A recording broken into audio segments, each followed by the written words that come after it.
Bob's Breakfast. Graham, Mack and Jules, and every morning at this time we give you the chance to win a pair of tickets to Cineworld in Stevenage. In a reasonably easy game, we act out a scene from a film, and if you guess the film, then you win the tickets. Now, a lot of Roman names in this film, Jules. I see that... Commodus and Maximus. So I'm playing Maximus and you're playing Commodus. The general who became a slave. The slave who became a gladiator. Striking story. But now the people want to know how the story ends. Only a famous death will do. And what could be more glorious than to challenge the emperor himself in the great arena? You would fight me? Do you think I'm afraid?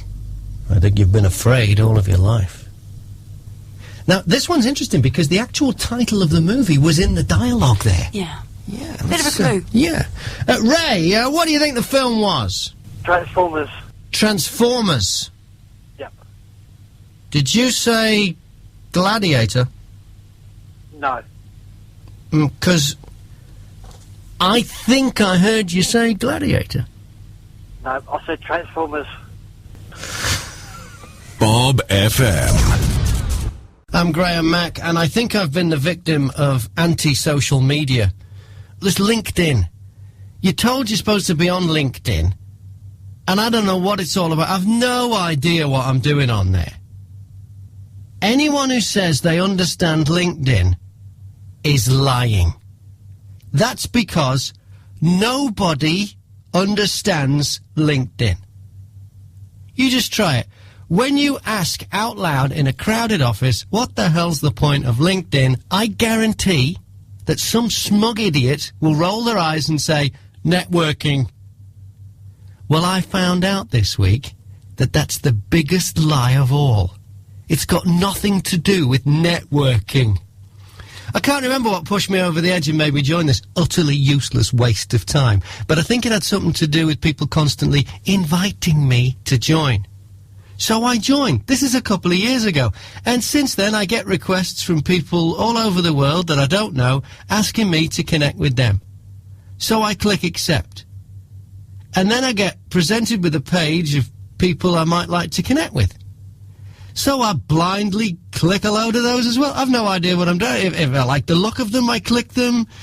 Usually I click them if they don't have a profile picture, because I figure if they don't even know how to load a photo on it, they know less about LinkedIn than me, so yeah, you get my vote. Yesterday, I get an email from LinkedIn warning me that my account has been restricted because they've had several notifications from people that I've asked to connect with who say they don't know me. Hang on. You're supposed to actually know the people you connect with. I don't know any of the people that connect with me. What's the point of connecting with people that you already know? You don't need LinkedIn for that.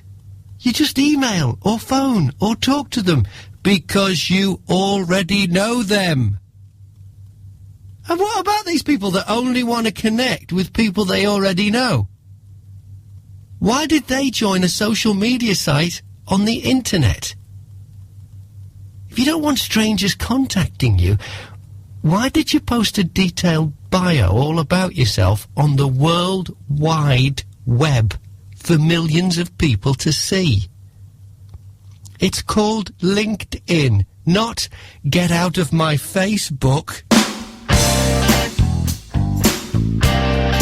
Talking about this movie, Godzilla, I mean, he walks around the city and he stands on buildings, and the more he does that, the angrier he gets. I think we can all sympathise with Godzilla because, well, we've all stood on Lego. What's the most daring thing you've ever done? Jane? Went up in a hot air balloon over Egypt. Wow! Wow! Fantastic. I mean, that part of the world, it's a lot more daring, isn't it, if you know what I mean? It is. You know, you might hit a bit of flack.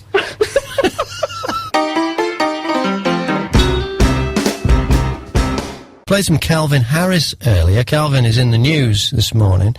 He was going out with Rita Ora, and they were going through a rough patch. Rita thought they were going to work it out, Then she reads a tweet on Friday that Calvin has sent out. It basically says it's all over and he wishes her well.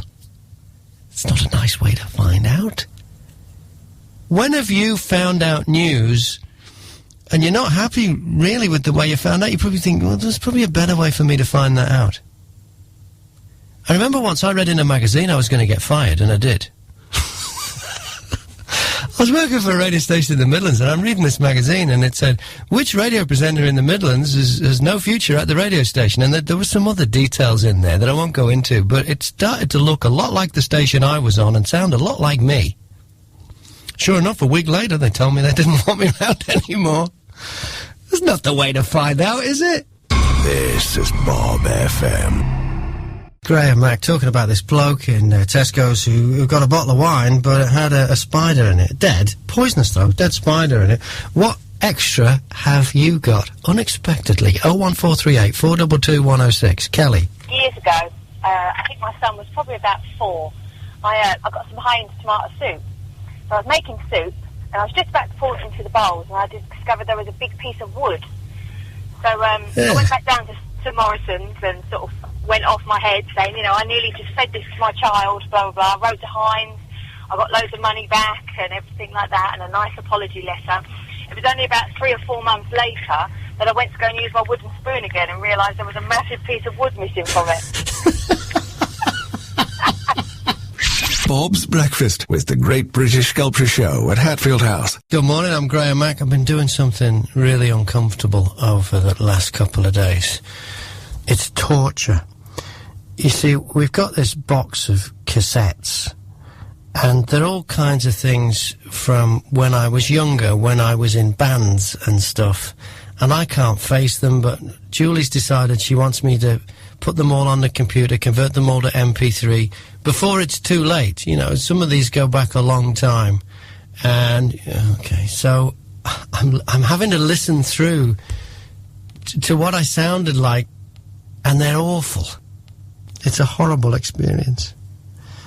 But it's weird, it takes you back to that time. And there's one tape in particular, I remember when I was 17, I played it to my mother. It was a song I'd written called Lies. And I was really proud of it. And I remember she said to me, "Oh, we could say we knew you when you were rubbish." And I was really upset by it. Well, turns out she was right all along. Turn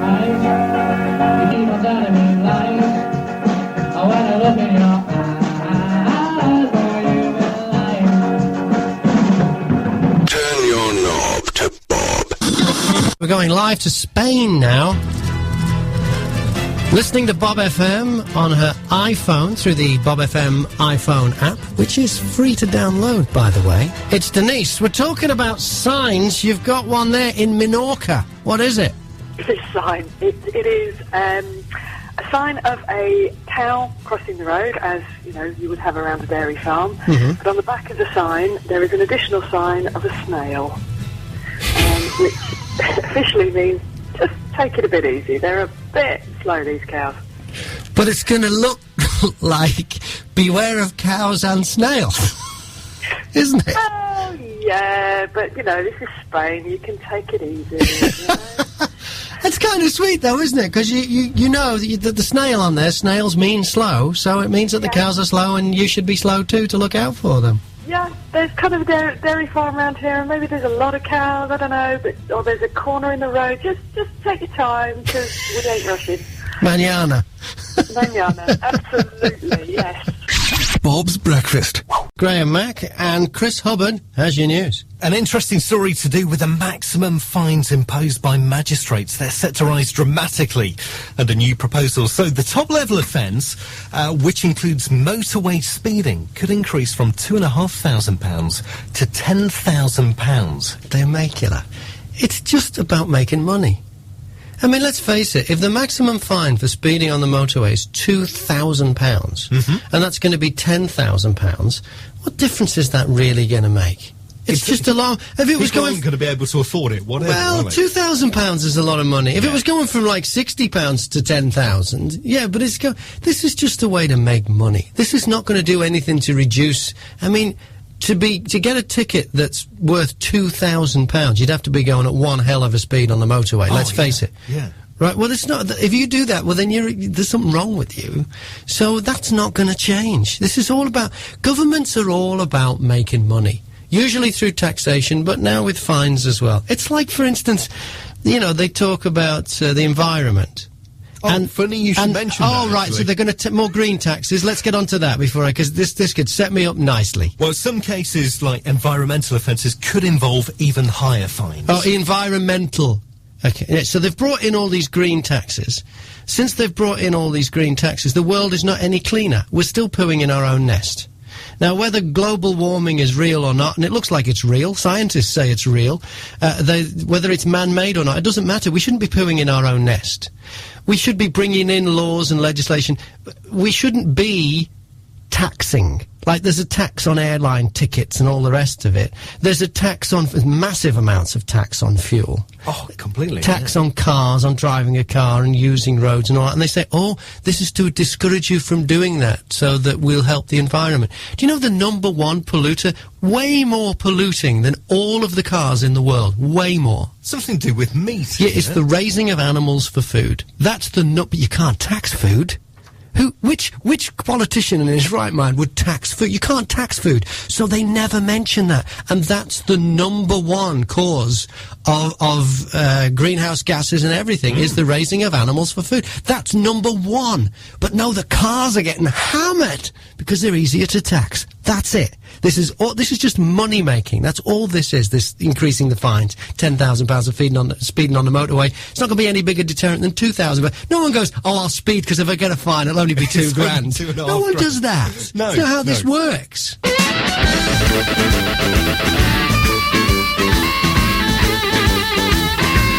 Your favourite sign or notice, the one that you've seen that's tickled you the most, Kelly. The one at the front of the family planning clinic that says use the rear entrance. Oh! Stop it!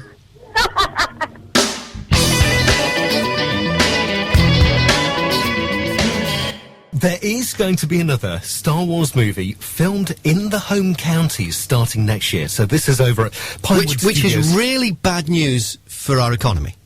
Why is that? Really bad news. Go on. Because the Chancellor is making out that the decision to make the Star Wars movie in Britain has got something to do with their faith in British filmmakers. All right, it's fair to say they wouldn't get the film made by people who don't know what they're doing. Yeah. So I don't think anyone had any doubt in the faith in British filmmakers. We make great films here. That goes without saying. Yeah. But films are a business. To make a film, the hardest part is getting the money. You have to go around and get a load of investors and promise them what the return on their investment will be. It's a financial thing. People take a punt when they invest in a movie. Now, if you look at when we first really started, in the modern era, first really started making films in this country, Pinewood, for instance, when it was Superman and the original Star Wars film and all that, it was when Britain's economy was in the crapper.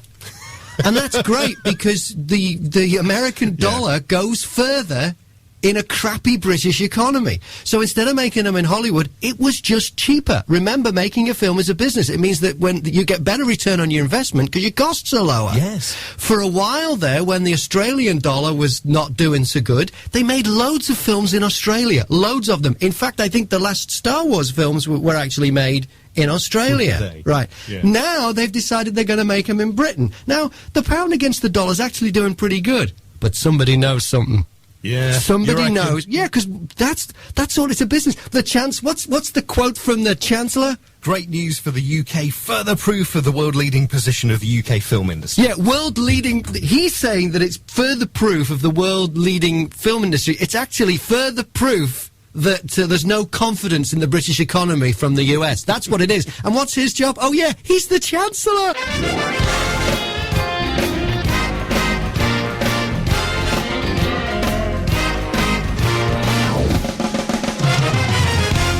Talking about signs this morning, one of my favourites. I lived on the New South Wales Central Coast for a while, and there's a place up there called The Entrance. That's the name of the town. It must be an entrance to a harbour or something. Anyway, while I was up there, they made the main street a pedestrian area. They banned traffic from it. So you had this sign that said, the entrance, no entry.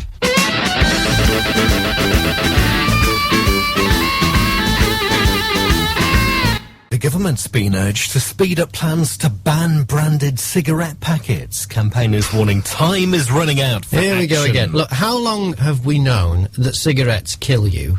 Fair few years. And all they have to do is ban them. Is there any other product where if it's used exactly as the manufacturer intended it to be used, will kill you? There's no other product. Every other product that will kill you is if you abuse it, like even alcohol, which is dangerous, but it won't kill you in moderation. Cigarettes, you use it exactly as it's intended to be used, it'll kill you. But the government won't ban it. It's too much money. Too much money coming in. They just tax it. They just tax. That's what they do. I was slightly intrigued when they introduced these cabinets at the supermarkets as well, where they close the doors. Could they have found cheaper, crappier doors? They look like they're going to fall out every time. Every time they lean back and you go, that door, that's not going to, that's the last time that door's going to work. That's like the cheapest work. Shouldn't it, how hard would it be to come up with a sliding door that doesn't look like it's going to break? And a lot of these doors aren't closed a fair bit of the time as well. Well, yeah, because if they're busy, if they're in and out, they hold the door and they, So 600 medical professionals have written to the British Medical Journal calling on ministers to publish draft regulations they say they want as soon as possible. Just ban them. That's all you have to do, but they're not brave enough, and it'll cost too much money, and big tobacco companies are in their pockets, and, so they have to go, oh no, we care for health, and so we put these warnings on, and now we got the plain branded packets, and we've got all this tax on there. It'll be interesting to see how quickly this comes in. I mean, those grim pictures on the side of the packets didn't really seem to make a difference. Well, people, there's just, there's no cure for stupid. There isn't, right? There isn't a single person who smokes that doesn't know it's really, really bad for them. Yeah. The packet's got pictures of lungs, diseased lungs on it. We've had warnings on it. Everybody knows it. These people keep on doing it. No cure for stupid. I'm sorry, it doesn't matter what they do. You're not going to cure it. You're going to have to ban them. That would be the only way of stopping people smoking. There is a law. There is a law which should stop people selling cigarettes. It's not against the law to commit suicide, but it's against the law to help someone, and that's what all this dignitas and all this fuss is about. You're not allowed to help someone commit suicide. Well, assuming people know, and they do, that smoking is killing them, they are basically committing suicide. Pretty slow, but they're committing suicide. So if you sell them cigarettes that say on them, these will kill you, look at this diseased lung, you're helping, that's a serving suggestion, that you're helping them to commit suicide. So under the laws of assisted suicide, I don't know how you can sell tobacco. They've already got laws, but they ignore them. That'd be interesting to see. That's a really interesting It's not like they're selling it and not saying it's going to kill you. They're saying it's going to kill you at the point of sale. That's assisted suicide, isn't it? Interestingly, in the news this morning, Forest, which campaigns for smokers' rights, said... Deep voice. On a voice like that on an electronic voice box, yes. The government was right to take its time in making right to take its time. What's their deal? I don't get them. Can you get them, Forrest? I don't get it, no. Smokers' rights. That's what it is. Smokers' rights? Yes. The right to commit suicide slowly. What's this of all Forrest? Of all the things going on in life, this is the thing you're going to campaign for? What's the matter with them? It always makes me laugh. When I've spoken to them in the past, their main spokesperson, does sound like he smokes a fair few cigarettes and cigars in a day. I think... if they need somebody as an advert for that, one of the favourite interviews I did when I worked for the BBC, I had this bloke. He wasn't in the room; he was down the line, and he was from some tobacco industry body or something. And I forget what their beef was. It was probably something like this, and he was the spokesperson they put forward. So I mean, you imagine I just got stuck into him, and about your product killing people and assisted suicide. I just gave it to him, and he took the flak. He just he took it, and then at the end of it, I said, "Look, we're out of time right now. Just a matter of interest, though. Do you smoke?" He went, "No, I gave up." Julia's on the phone, and we're talking about when you found out news in a way that you'd rather have it been a different way, Julia, I found out that a friend of mine had passed away when a listener called me on the radio. I was working in Teesside, and I had previously worked in Bournemouth and got on really well with a guy who ran an ape rescue centre, Jim Cronin, who runs Monkey World in Dorset. Right. He died of liver cancer. I didn't even know he was sick. It took him really quickly. And a listener to Bournemouth found out where I was working and rang me up on the air and told me. Oh dear. And it was like, well, thanks. I mean, it's really nice that they thought to tell me, because I wouldn't have known. But if they could only wait until after 9 o'clock, it would have been a lot easier. Oh.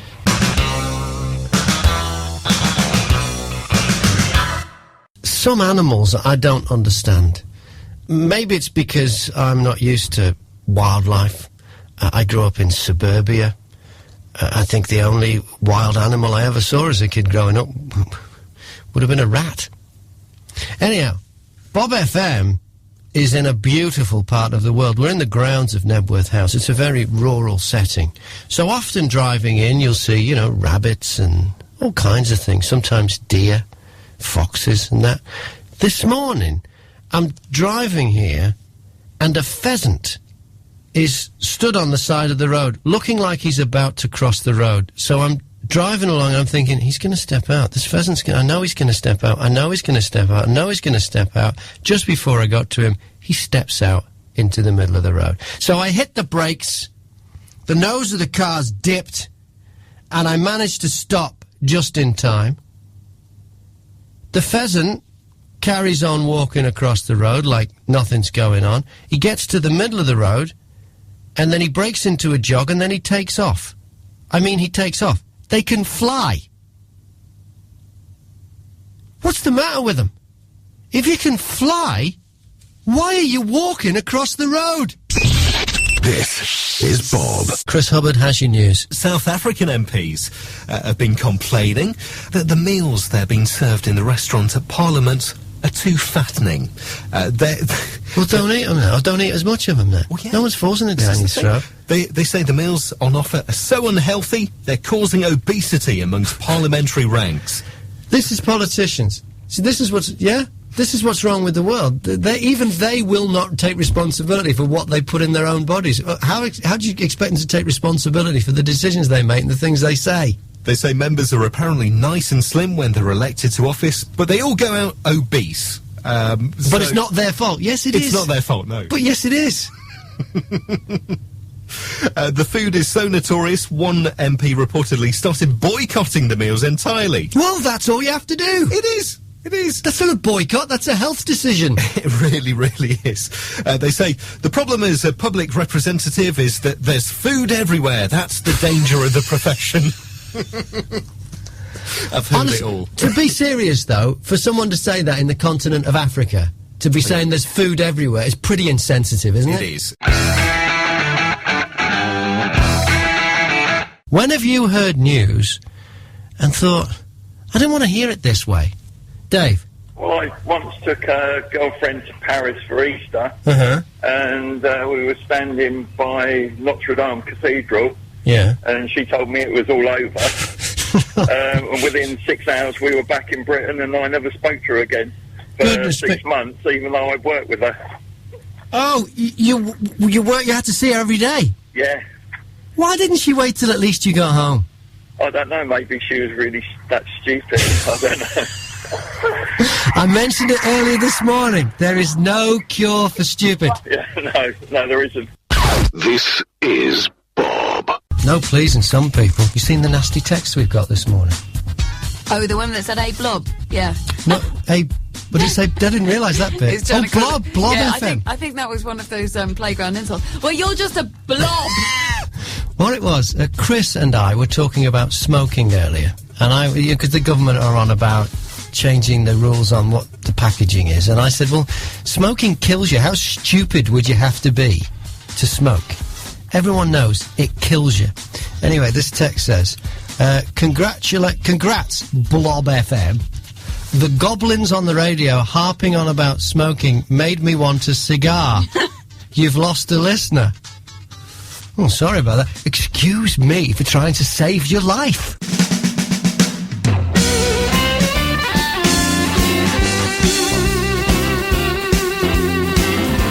It's Graham Mack, and Chris Hubbard has your news. Yeah, morning. The latest round of firefighters' strikes starts at 9 o'clock today.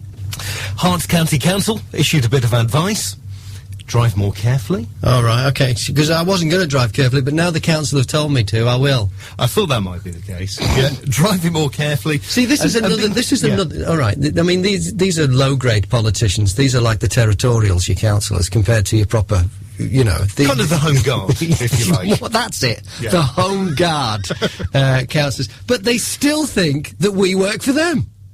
That's very true. They work for us. So for them to go, please drive carefully, it's like, it's this power-crazed notion that when you're elected to represent people, you're somehow in charge of them. But the council shouldn't be telling us to drive carefully. Yeah. I mean, we should know that. Yeah, we should know that. We've got wives to tell us that. I got to say, my wife Julie played a blinder with my birthday present this year. Now, she knows I'm a guitar nerd. I got guitars and amps and stuff, you know. She bought me a Marshall fridge. It looks exactly the same as a Marshall stack, you know, a speaker cabinet with an amplifier on the top, and it's made by Marshall.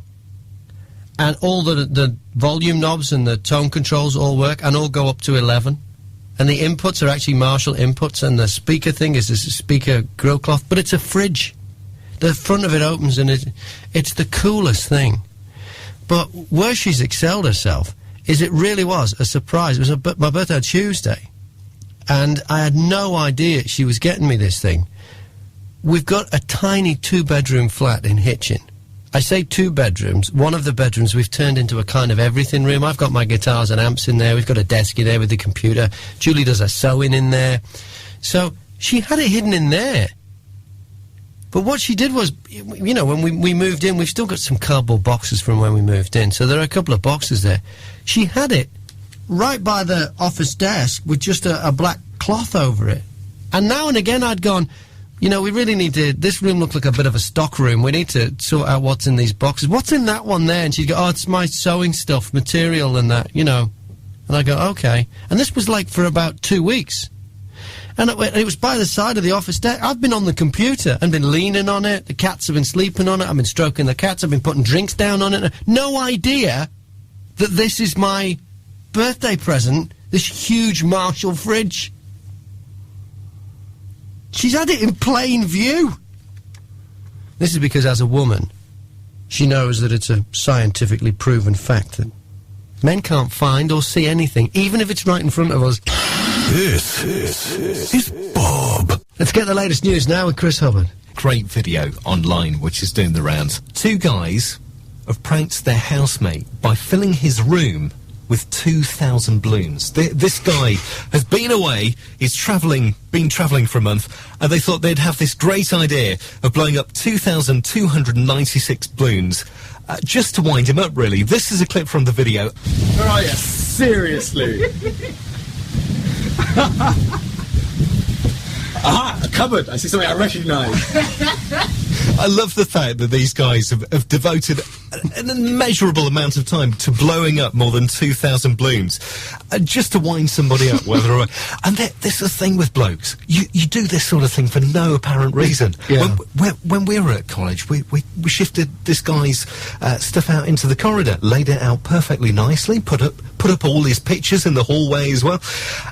No reason whatsoever, other than just to have a bit of a laugh. But these guys loving it, and it's going down a real hit on the internet. You ever move a teacher's car, a Mini? You know the old Minis? Yes. The old Minis, they're not that heavy. No, they're not, are they? And the engine is in the front, so the weight's in the front. Okay? Yeah.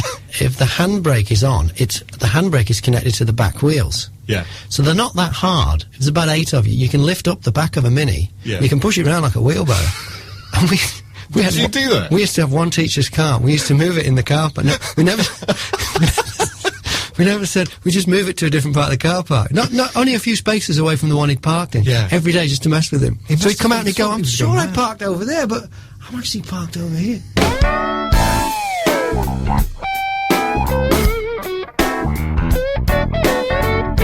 It's Graham Mack, and we're talking about DIY this morning. Owen, you're a bit of a dab hand. What have you done? Well, I completely replumbed the house and rewired the house, but... Jeez, that's a big undertaking. Yeah, it was. What do you think of this survey that's out today that says young men are useless at it and are more likely to get their dad involved, even to change a light bulb? Oh, I fully agree with that. You agree with that? Yeah, they haven't got the bottle to try it themselves. Do you think men are a dying breed then? Because women are going more for men who use moisturiser and hair straighteners than blokes who can fix a tyre or, you know, rewire a fuse. No, blokes who can fix a tyre and rewire a plug and a fuse and everything like that, they're far better than the blokes that... I know they are, but they're not the ones that are getting to breed. You see, this is Darwinian. The men who are getting to breed are the men who women are attracted to. But women are more attracted now to men who use moisturiser and hair straighteners. They're the ones that are breeding. So future generations are losing the DIY gene. It's evolving. Adam Carolla's book says in 50 years we'll all be chicks. Bob's Breakfast. Chris Hubbard has your news. A story about a plumber who was called out to find why a boiler was buzzing. It had 15,000 bees living in it. Yeah. So he was a bit puzzled when the central heating stopped working. So the workmen were called to this office in Cambridgeshire. Once they opened the boiler up, they found this massive swarm of bees. Quite disturbing. It is. It's like something from a movie. Do you ever see that awful movie Swarm? I've not seen that. No. In the late 70s, there was this panic. You know how every now and again there's a panic, something's going to kill us. Like, you remember, it was similar to, you know, we were all going to get killed by the bird flu or something, and nobody was. Yeah. And then there was another thing, there was another, we've had the Ebola and all these other things, whatever. For a while there in the 70s, we were all going to be wiped out by killer bees. Africanized bees. Really? Yeah, and so they made, and it never happened, and they made this movie called Swarm, and it was like Jaws with bees. It was awful. Michael Caine was in it. It's funny how Michael Caine appears in a lot of these movies. He likes to work. He likes to work. And I don't know whether his career was on a bit of a downer in the 70s or whatever, because he came back and did some really good stuff in the 90s, but I don't know whether the late 70s was a down point for him. But I'd seen this movie, Swarm, and it was awful. You know how your memory plays tricks on you? Yeah. I could have sworn there was a scene in it, because Michael Caine plays this, like, bee expert. He's like, you know, like the marine biologist in Jaws? Yes. What was his, Richard Dreyfuss? Yeah. He plays like the bee version of him. Okay. Right. And at one stage, my memory is that he looked into the near distance and went, "The bees used to be our friends." And I was telling Julie about this one. I said, "You've not seen it?" And then YouTube came along. I thought, "Oh, I bet that's on there, bet that's on." Yeah. And when it's not what he says at all. It's not even close to what he says. And I checked out Zulu. He doesn't say, "Stop throwing those bloody spears at me." He doesn't say that either. Bob FM. Kelly's up early. To be honest, I'm normally not even really up at this time. I'm kind of a little bit asleep. I'm actually in the office now, which is really dull. You're at work? I know, I've got so many things to do and I want to get it all done for the weekend, so I've been a really good girl and I've got up really early and I've been in the office since about 6 o'clock. Jeez, you're keen. What do you do? I work for BT. Right, okay. So important job. Hello? Now, there's a clear irony there, isn't there?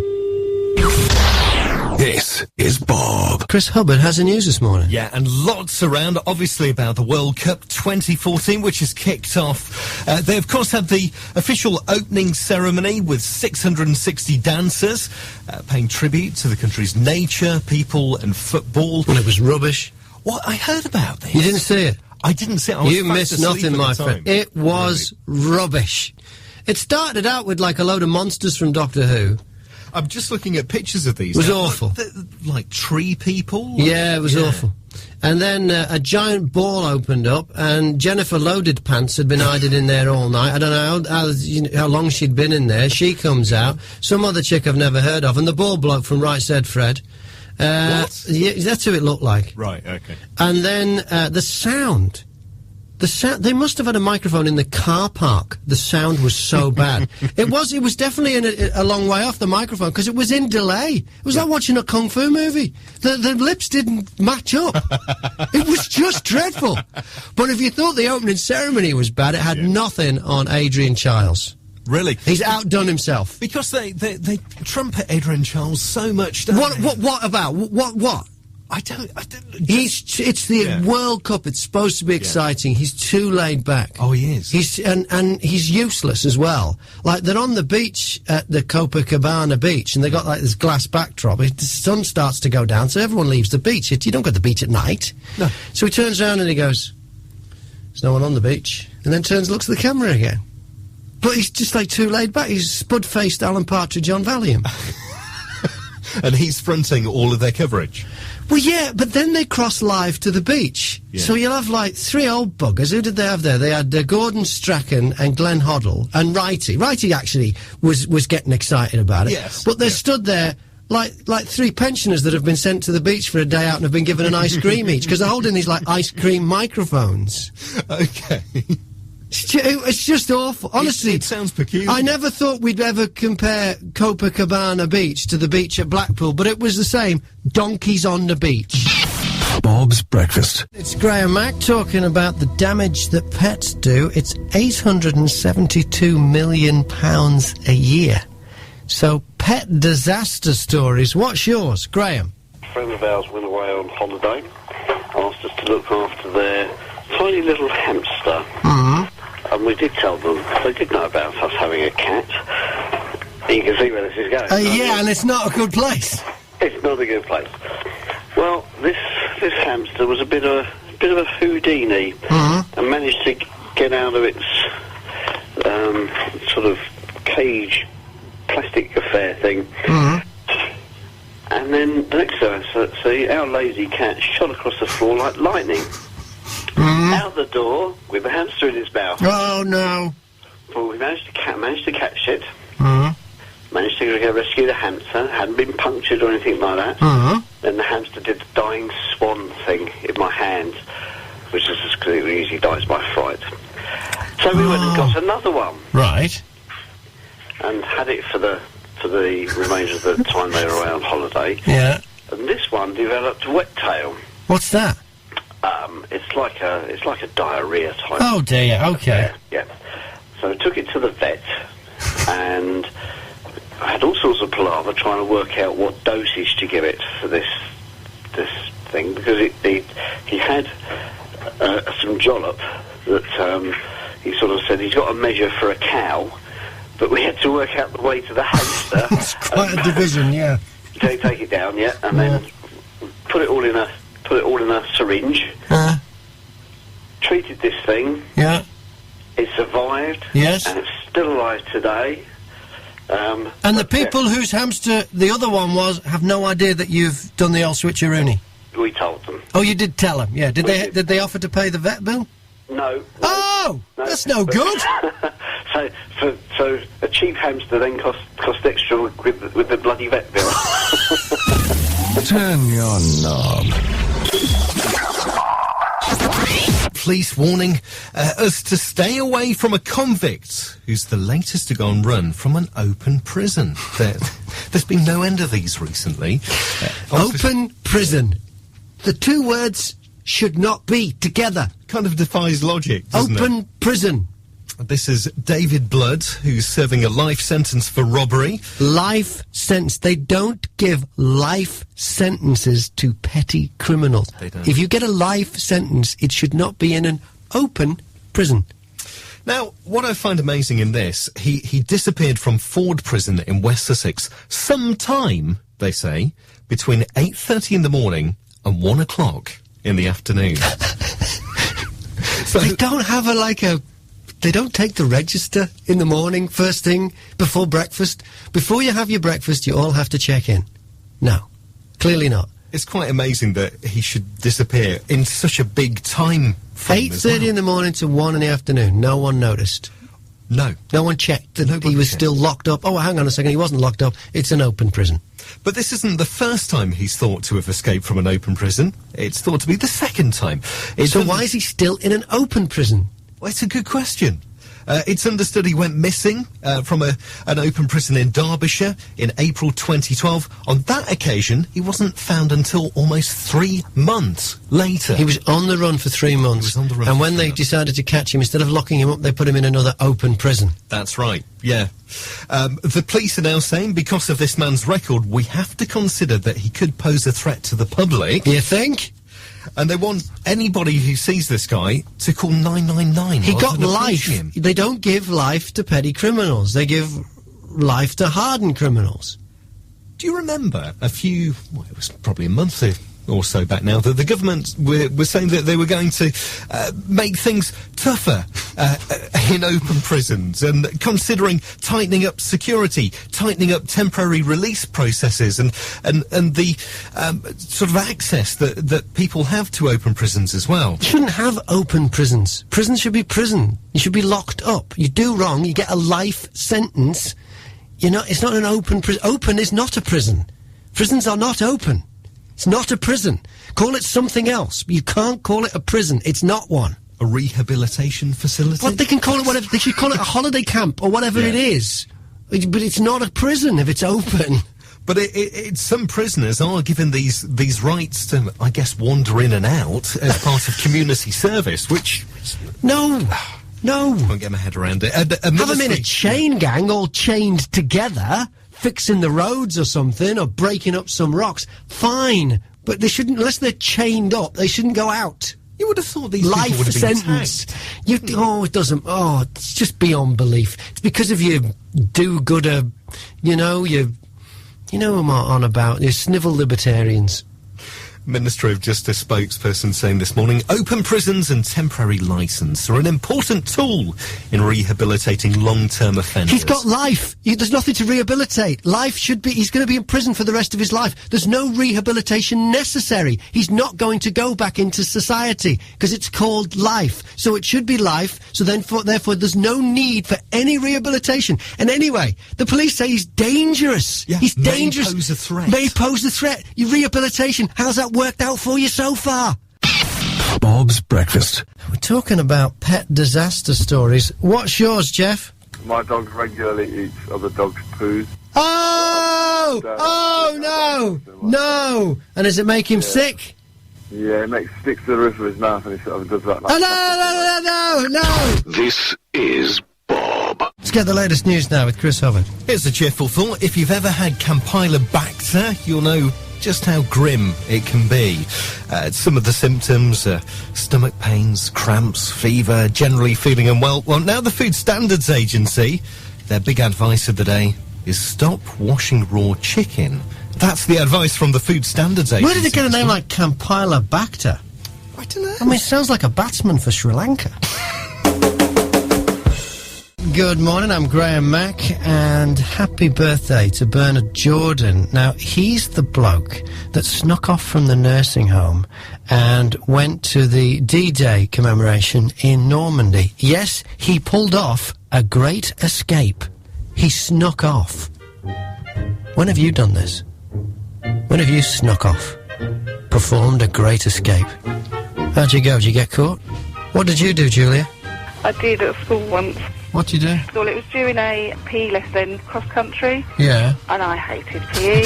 And where the school was, it used to be on a hill overlooking a huge park. Yeah. So we all used, as a group of us, we all used to go, start off really well. And then we kind of diverted and sat on the swings. What, in your PE kit? In our PE kit. And then we used to wait for them to come running back again. Oh, it was more than one lap, yeah.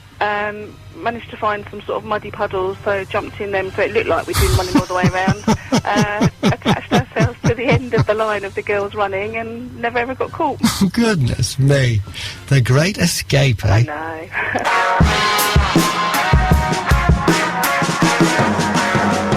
Let's get the latest news now with Chris Hubbard. There was a big light aircraft which came down in Northamptonshire in the last week. It was Thursday afternoon. And there was quite a lot of concern by the fact that the light aircraft was found in a field, but there was nobody there at all. Ambulance crews becoming increasingly worried. They eventually tracked the people who were flying this down to the local pub. The manager of the pub said a lady came in with her husband. It wasn't until she ordered a drink that she said she was a bit shaken up because she'd just had a plane crash. I guess you need something to steady your nerves. I've just had a plane crash. The barman would go, "Who served you? We don't do cocktails." A plane crash. I've never even heard of that one before.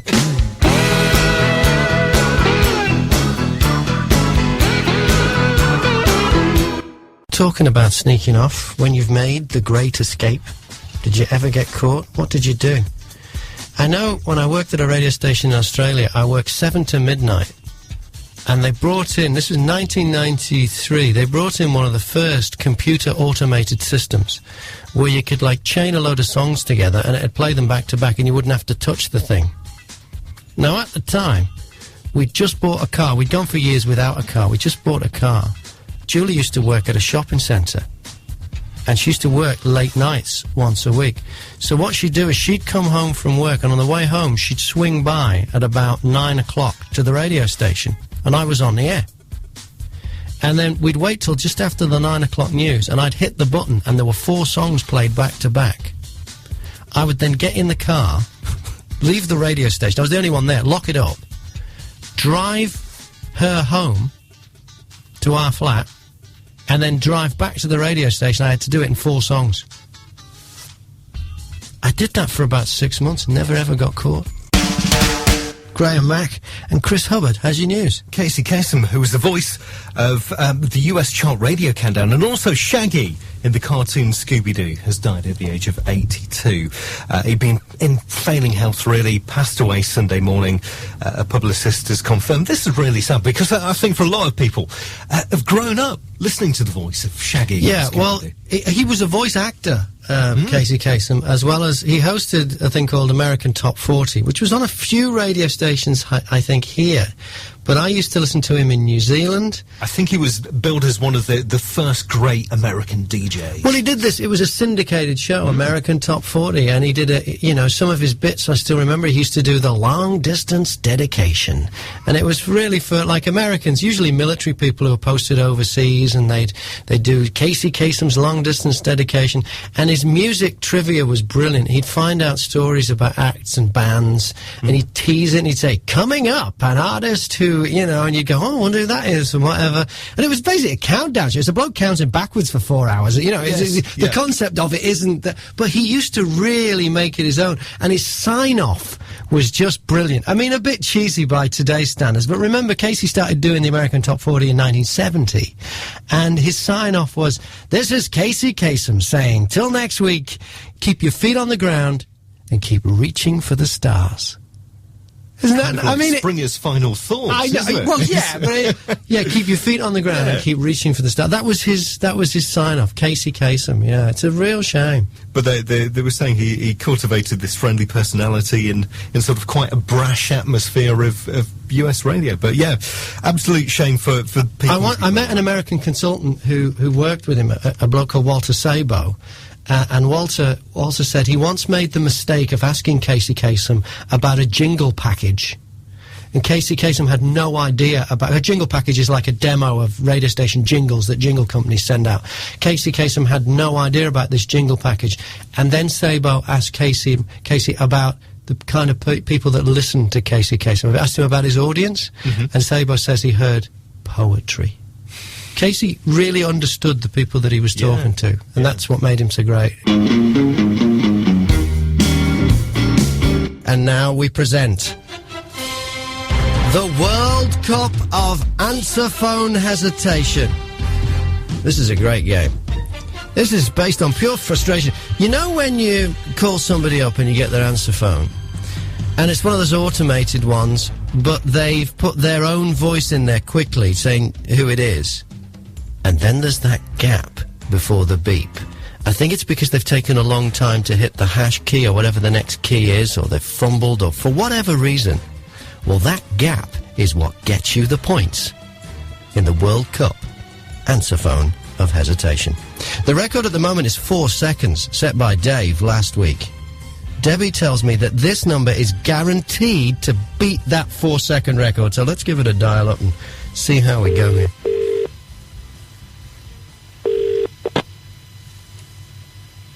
Sorry, Mick Henman, Ramp Services, Luton. 1, 2, 3, 4, 5, 6, 7, 8. Unavailable. Record your message after the tone. When you are finished, hang up or press hash for more options. 8 seconds, Mick, you've got the record! Bob's Breakfast. Good morning, I'm Graham Mack, back in the country. Yeah, went to New York for a few days. I like to go and see different places, but I don't like to get in there. Me and public transport, we don't mix. In fact, the trouble started before I even got on the plane. 24 hours before the flight, you're allowed to check in on the internet, which I like to do now because it kind of streamlines things at the airport. I'm with Julie, and she likes to do things with me because she knows I'll mess them up. Only she's working 24 hours before the flight's due to take off. So this was a job I had to do on my own. Now, that didn't freak me out because I've done this before. I got this app on my phone, and I've checked in on my phone, which is great. You check in, you pick your seat. Then they send you the boarding pass, and it's on your phone. You don't even have to print anything out. And then when you get there, you just show them your phone and you're through. It's fantastic. So I wasn't worried about that. So 24 hours before the flight, the time's ticking down. The flight was at 1:10. So 1:10 the day before, I had to check in. And, well, you know, I know there's a bit of a race on. I mean, these planes hold, close to 400 people. There's probably about 200 of them at least who are going to check in online. I'm racing against everyone else who's trying to get the best seat, because that's what it's all about. It's about the best seat. In case you don't know, the best seat on a long-haul plane is as close to the front as you can get, because that way you get off quicker, which means you don't spend as long in the queue. You've got to jump on the queue for the passport and the immigration and everything else. You're just that little bit earlier. So you want to be as close to the front as you can, and you want to be on the left-hand side, because that's the side the door's on. So the people on the left get off first. So that's the seat to get, as close to the front as you can get, and on the left. I mean, in economy, that's still only about halfway up the plane, but still, you don't want to be right at the back. So I'm sat at my desk here at Bob FM 24 hours before the flight, and I'm all set, and I've even got the app open on the phone, and it counts down. It's to the time when you can actually check in. And it's like 5, 4, 3, 2, 1, bang, I'm in, I'm checked as in, I've checked me in, I've checked Julie in, and then I go to check the seats, to change the seats, and we're in row 63. So, of course, I want to move that. The first row of economy is row 33. That's where I want to be. And I noticed that 33B and C were available, left-hand side, middle and aisle. So I successfully allocated myself to 33B, and it downloaded the boarding card to my phone. Perfect. All I've got to do now is do Julie's. And that's when the trouble started. It wouldn't let me do it. It turns out that on those phone apps, you can only check yourself in, but if you've got someone you're travelling with, a partner, even though you're on the same booking, it's no good. So now I'm panicking. So I get on the work computer and I log into ba.com. to go on there. So I checked and I'm there at 33B. So now I've got to move Julie to 33C. Someone's taken it. In the time it took me to log into the computer, someone has decided that they want to annoy me all the way to New York. So I moved me back, and I'm still in like row 40, whatever. Then I notice that another seat in 33 has opened up. In fact, there's two there, 33D and E, which are only just across the aisle from 33B and C. So I quickly moved me into there, I moved Julie into there, and we're all set. We're still on the left-hand side, only just, but just the other side of the aisle. We're still on the left-hand side of the plane.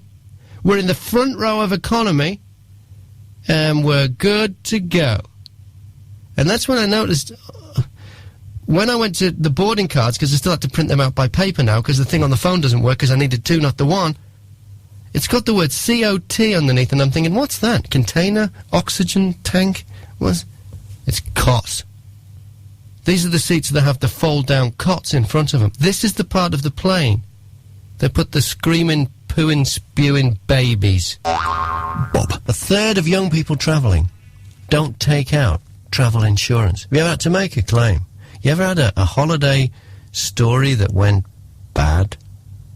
Could have happened to us years ago, 1997, when we moved over from Australia to Britain. Julie and I we decided because we were travelling halfway around the world, we thought, well, we'll have a stopover on the way. We've never been to New York. Let's stop in New York on the way to Britain from Australia. So we booked this stopover, and to get there was a long flight. Anyway, we flew from Sydney to Auckland, and then Auckland to Honolulu. Each time we changed planes, Honolulu to Los Angeles to New York. I think we'd been in the air for about 25 hours, and then all the changing planes in airports and stuff, and we didn't even have anywhere to live in Britain at the time. I was coming to a job, but they were only putting me in a hotel for 2 weeks. We were really taking a punt, so we were really putting ourselves out there.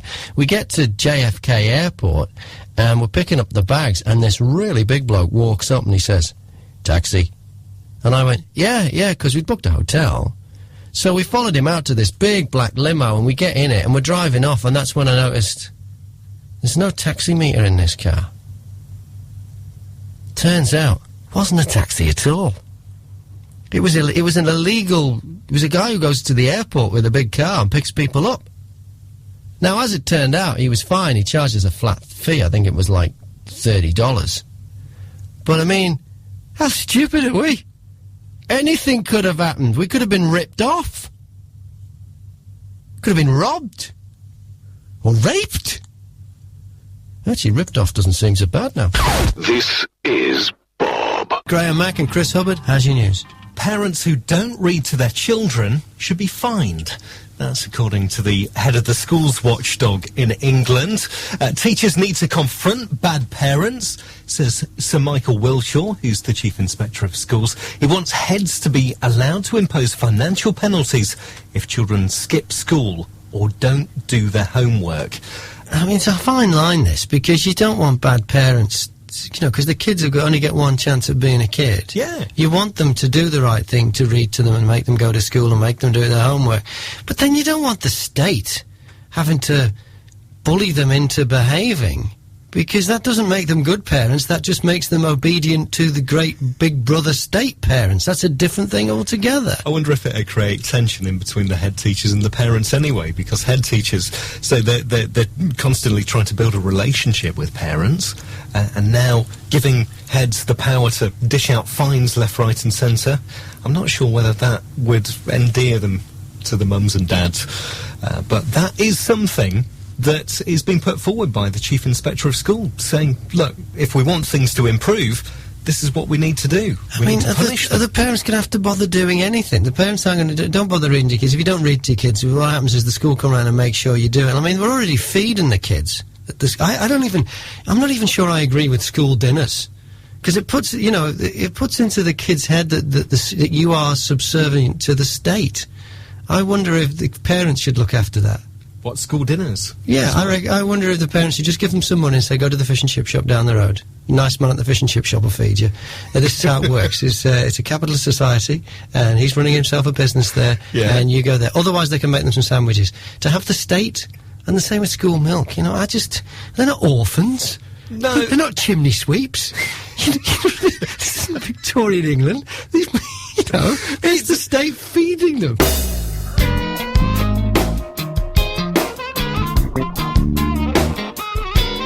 Been talking about travel and stuff this morning, and I was on earlier about how I felt like a time traveller when I moved back to Britain in 1997. See, I'd left when I was 18 in 1983, and then came back with Julie in 1997, and things were familiar, but things had changed.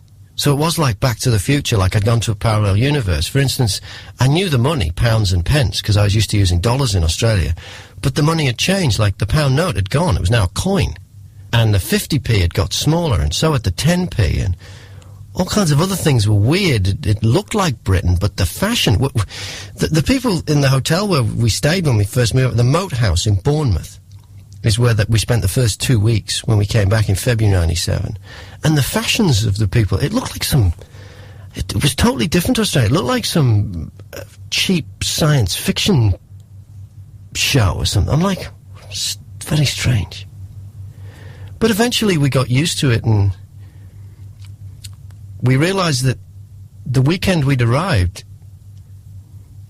was the British Star Trek convention in the Moat House Hotel in Bournemouth. This is Bob. It's Graham Mack with Chris Hubbard on News. Poor, white, working-class children lagging behind the rest of their classmates. Longer school days could be introduced to boost their exam results. This has come off the back of a report by a load of MPs, the Commons Education Select Committee, who reckon that days should be extended to give kids somewhere to do their homework. Kids from poorer backgrounds.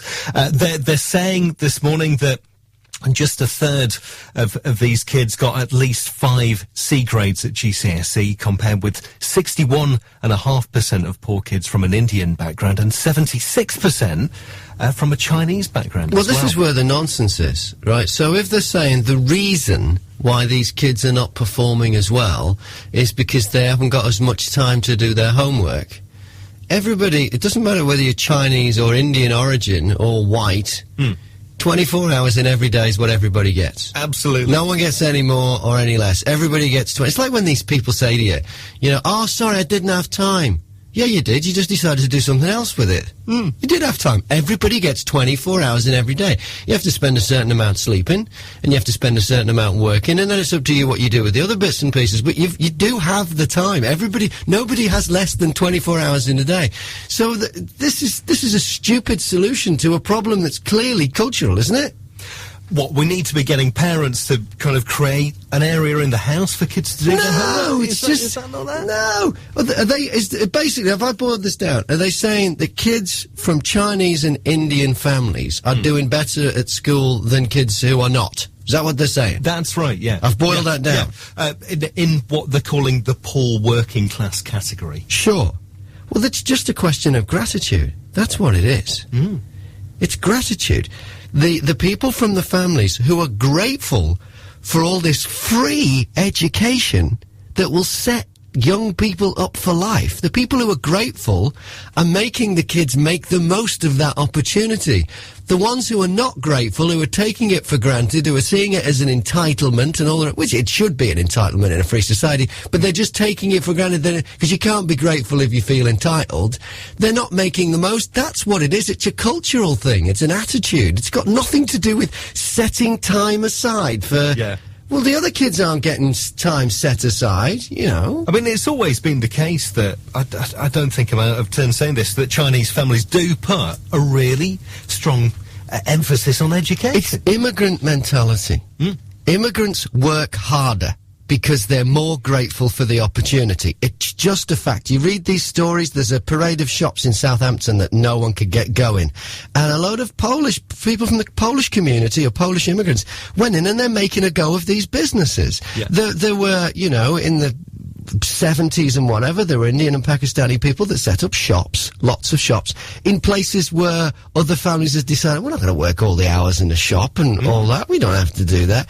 These people were grateful for the opportunity. They saw the opportunity and decided to make the most of it. That's what it is. Yeah, my father-in-law came over from Mauritius in the 60s, ended up working, I think he was saying, 19 hours a day. And sleeping for 4 of the spare hours that he got and left. Being grateful for the opportunity. Absolutely. Yeah, completely. Instead of just whining about it like anybody else would who feels entitled to, I don't know what it is. I in a small way, I've seen it. Julie and I lived in New Zealand and we moved to Sydney. And we basically didn't know anyone in Sydney, but I'd managed to get a New Zealand passport, so I didn't need any immigration requirements. But we went to Sydney, we didn't know anybody there. We arrived, we got off the plane, I had a toolbox because I was an air conditioning engineer, and found a job from looking in the yellow pages for the jobs that the air conditioning companies had the biggest ads, because my theory was they'll pay the best, and got a van and, you know, and made our way, but all the time knowing that if I lose this job, we've had it, because I think it was 12 months you can't claim unemployment when you arrive in Australia from New Zealand, because a lot of New Zealanders have gone there to be beach bums and lived at Bondi, so they'd clamped down on that. So, but I was really grateful of the chance to live in a vibrant city like Sydney, and I'd got the opportunity to do it, and I worked it. I think it was about, I can't remember how long it was, but I think it was like 3 weeks I was working for this place before I managed to stop for lunch. Yeah. I mean, it was just It was just one of those things. And, you know, when we get the opportunity to work in radio, which is just a wonderful thing, to go on the radio and to meet people and to do this for a living, people tend to work hard. Well, not work hard, this isn't real work, but they put in a lot of hours and a lot of because we're really grateful for the opportunity that we get to do this. And it's all about gratitude and making the most of the opportunity. That's what it is with these kids. It's got nothing to do with these. What are they suggesting will fix this? Homework rooms after school, which is what it boils down to. They've got to just somehow let the families, because the kids will learn from the families. The families have got to understand and be grateful for the opportunity of all these years of free education in, by world standards, pretty good schools. They take a kicking, but British schools, pretty good schools are state schools. Oh, yeah. By world standards. Yeah, you know, completely. even compared to, you know, more, you know, Western societies like the USA. You hear horrible things about their schools. You know, but, you know, by world standards, they're pretty good schools. And it's free. Yeah. And it's all about being grateful and using the opportunity. Nothing to do with stupid homework. These MPs have got it wrong again, then. Well, they always have. This is because we do not live in the independent Republic of Mackistan. And when I set up this utopia, there will be a gratitude test to see how grateful you are. More appealing. Because you cannot be happy unless you're grateful. And you cannot be grateful if you feel entitled. So there'll be like a kind of an IQ test about like gratitude and entitlement. And if you fail that, you'll have to go to gratitude school. You have to get gratitude lessons. Bob's Breakfast. It's nice to be back. Flying, I think the airport's probably the worst bit about the whole experience. I came back yesterday, and I went through that, you know, the whole thing, the border control and whatever. We ended up in the wrong queue. We ended up in the queue for normal passports. It turns out we have an e-passport. About halfway down the queue, we worked out that because it's got some chip in it or something, all you have to do is scan it. Turns out it's a con. I thought this was brilliant. It was some electronic way of getting through airports, and a robot or a computer sorted you out. It doesn't. It's a little old bloke. What you do with the e-passport, when you get back into the country, you go into this, like, weird booth, and there's a painting of footprints on the floor, and you put your feet on that. Then you put the passport open at your photo page, and it scans it, and then you look at a camera, and then these doors open, like Star Trek, and you go through. And I thought, well, this is great. Except after we'd gone through, and we walked around the back, I noticed there's this little old bloke staring at a computer screen, and on it, at the top there's all the photos that have been scanned from the passports, and at the bottom is the live pictures from the camera that the people are looking at. There's no computer involved at all. It's a bloke just looking at a screen going, yeah, that looks like him. Yeah, that's him. They could be doing that in person at the booth. It's the same fella. Bob's Breakfast. It's Graham Mack and Chris Hubbard. How's your news? And just hearing a bit of news coming out from the Health Secretary Jeremy Hunt that he's demanding a crackdown of free boob jobs and tummy tucks on the NHS. You mean people are having boob jobs on the NHS now with no medical need for them to have that? It seems surprising, but seems a resources-stretched NHS is making boobs bigger. Yes. It's likely to mean much stricter rules on procedures on mental health grounds as well, so people would have to pass numerous tests before they were given the procedure, because sometimes people will go to the NHS and say, look, my confidence and confidence in my body has been affected by not having a boob job, for example. So the Health Secretary now reviewing all of this and obviously looking at ways to save money where the NHS is spending at the moment, because they're not cheap operations, I can imagine. Major surgery. Absolutely. I mean, I'm no physician. It's probably a good thing. I'm no... Yeah. I have the handwriting for it. That's as far as it goes. And I'm no psychologist or psychiatrist. But I would say someone who gets a boob job on the NHS has worked the system. You reckon? Well, yeah, if you can't live with... I mean, there are people, right, who have amazing challenges, you know, full-on disabilities, and they go on and do incredible things. Yes. Blind people, people with no legs, have climbed Mount Everest, literally. Or, you know, people with challenges have had their own Everest and have overcome it. You're telling me you can't live your life unless you have bigger boobs? I mean, even if you're there with bee stings, you can still get on with life, surely. Like I say, I am no physician, I am no psychiatrist. It does sound like, to me, if you manage to get the NHS, the British taxpayer, to pay for your boob job, you have worked the system. Bob's Breakfast. Chris Hubbard has the news. We're all going to be given scratch and sniff cards in Hertfordshire to try and track down cannabis factories. Now, this is an idea of the police and Crime Stoppers who, dishing out these scratch and sniff cards, they smell of cannabis. Yeah, I'm wondering, though, like, let me just reiterate, I don't even drink. I don't use this stuff or anything. But I know a little bit about it because I've met people who are into it. Yeah. Because, you know, from time to time I've been a musician.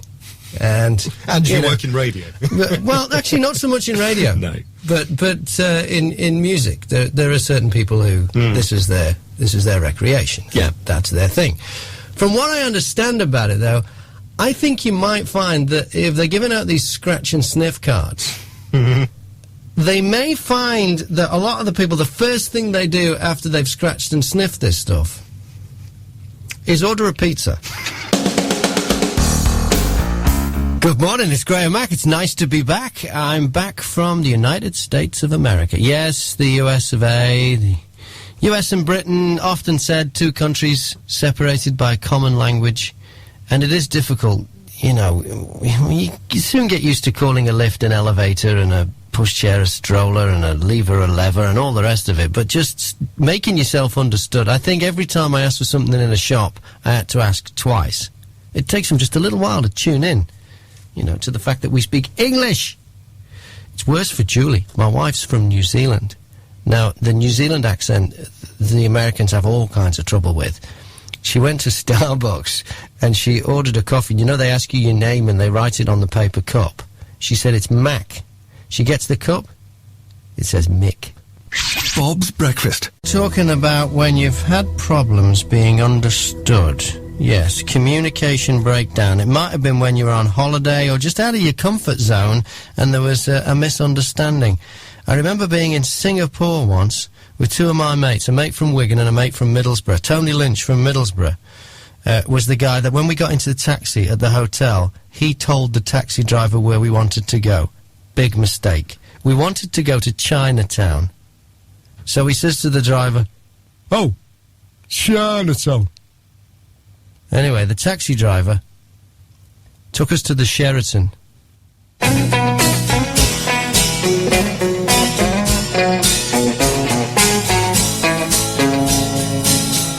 Nice to be back in England. I was in America. Had a great trip.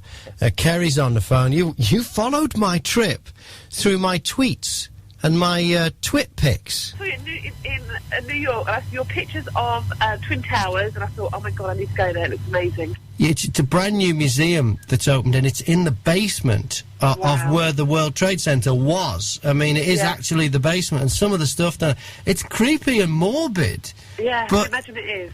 It's a lot like a Holocaust museum. It's good that it's there for generations to come to see what happens when crazy people do evil things and to try and stop it happening again. And that's why it's there, and I think it's important. But amazing. Yeah, amazing. Was it quite emotional? It really was. The bit that choked me up, that there was a firefighter's motorbike. I don't know if you saw that picture. Yes, I saw that as well, yeah. Yeah. I'm stalking you, of course. No, it's okay. No, the firefighter, he'd bought this motorbike, and he'd said to the guys that he worked with, "I'm going to do this up," and they all said, "He'll never do this up." And he died in the Twin Towers. Wow. And so the guys got together and finished doing up the motorbike, and the motorbike is there in the museum, and it's pristine, it's just perfect.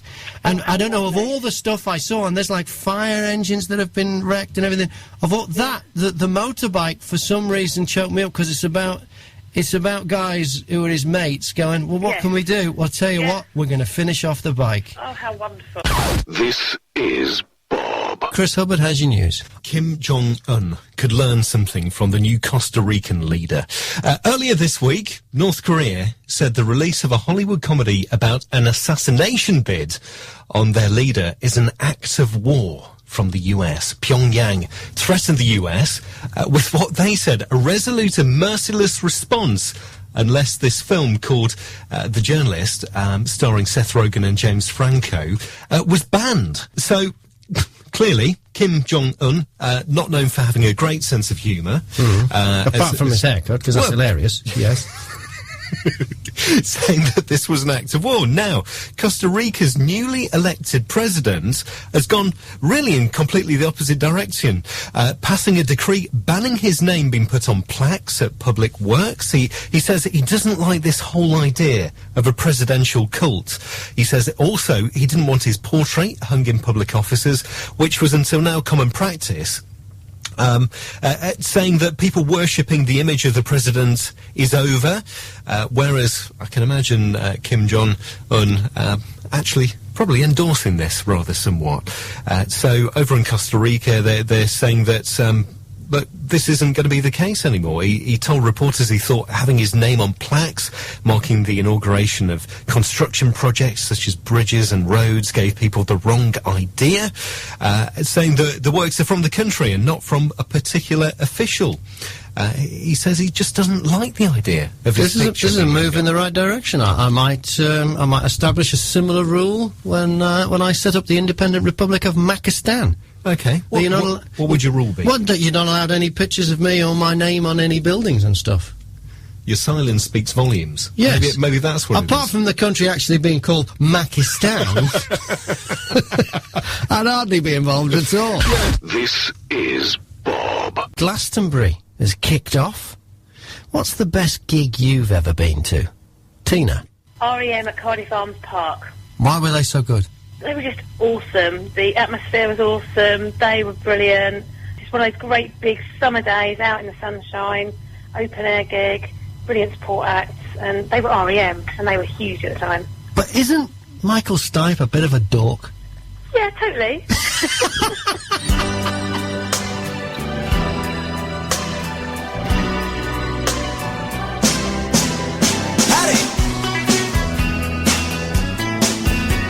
Singing through my nose, nasal,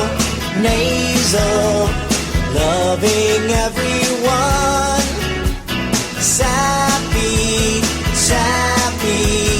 have a real nice day, gag me, stick it in a place where the sun doesn't shine. Where the sun don't shine.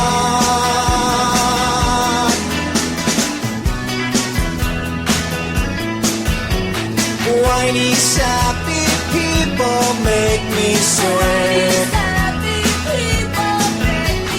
Whiny, sappy people make me smiling all the time. Love you, mean it. There's beauty all around.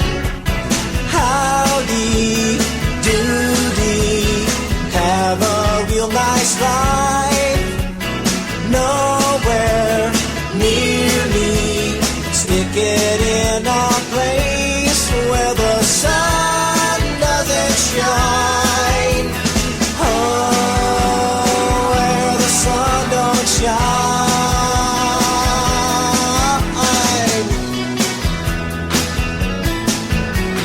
Whiny, sappy people make me sweat. Whiny, sappy people make me sweat. Whiny, sappy people make me sweat. Bob's Breakfast.